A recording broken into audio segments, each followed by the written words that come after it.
Yeah, I'm David Berkowitz, Senior Director of Emerging Media and Innovation at 360i, digital marketing agency headquartered here in New York.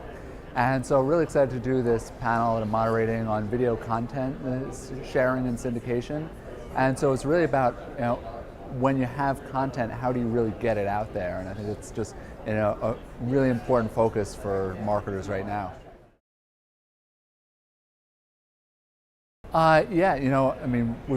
We've worked with a lot of great brands that have video content to share. So it's always easy when you're an entertainment company. We've done some work with Bravo and USA Networks and others across NBC Universal, along with other TV networks out there. And okay, so that's the low-hanging fruit, because obviously you're masters at producing content. So now you're just trying to find ways to get it to more people and make sure people can easily find it and share it, and just amplify your reach of what you're already doing. But then, we're also working with a lot of brands like JCPenney and UGG and Coca-Cola and a wide range of craft brands, and so they often have video content, and sometimes it's really, really compelling, but it's still not necessarily something that it's not like you're used to tuning in to Coke and seeing what they have on TV today. So it's a very different kind of approach, and it does take a lot more work to go and just find people who are going to be passionate enough to really spread that and figure out why people are going to want to share various kinds of content. And I think that's actually one of the most important things to figure out early on is why would anyone want to share this? And so if you're a marketer, you need to think about that really early on. Well, one of the really important things right now is that, look at Coke, okay? So they're a longtime sponsor of American Idol, but they can reach an American Idol-sized audience anytime they post something to Facebook. They've got over 25 million fans right now, so huge potential to engage people around the world. And so when they have great content like their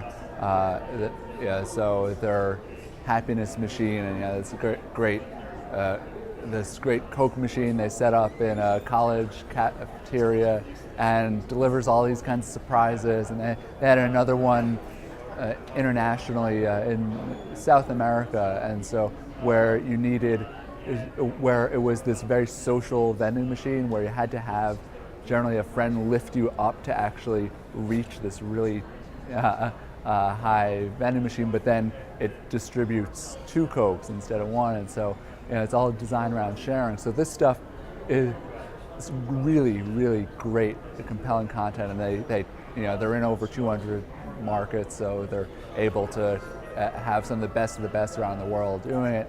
And now they've worked really hard over the past few years to build up that audience organically and find people who actually care about Coke in some way. And so for a brand like Coke, similar to some other brands we work with like Oreo, they've really looked to find those audiences that are connected to the brand rather than just an outright bribery play, which can do well to build up those audiences, but you don't necessarily know if there are people who like the brand or not, or they're just trying to get a freebie. So I think that whole part of building your audience wherever it makes sense to do so, as a fashion company might have tremendous success with a Tumblr blog or a certain social shopping community. So for others, it just might be very different.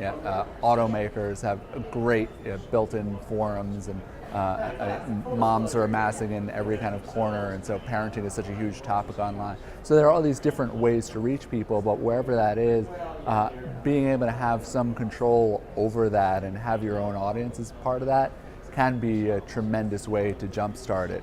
And beyond that, a lot of what the panel today is going to look at are a number of the video distribution sites. So that's great if Coke can reach 25 million people on Facebook. That means there are over 600 million others, or whatever the latest count is, that somehow, for some reason, are not fans of Coke. So, yeah, and that's just Facebook. Clearly, the internet's another billion or two people beyond that. So, yeah, it's just trying to find those audiences and seeing, well, what's the potential for those who will actually care about this. I mean, similarly, like if Kraft has a great cooking demonstration on there, they'll have a small percentage of people who are there, but just millions of people online who are passionate about cooking and may find value in some of that content. So it's figuring out how to reach them in relevant ways, and there are a lot of great companies that are figuring out how to do so, that are just able to reach people who are watching videos, who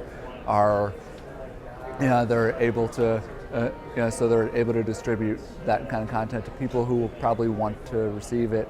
And then there are other kinds of companies out there that are trying to make video just more shareable and potentially add some incentives for doing so to encourage people to watch the video, and maybe there is a bit of a reward for once you share it with a few friends, and then there's a little something in it for all of you for doing so.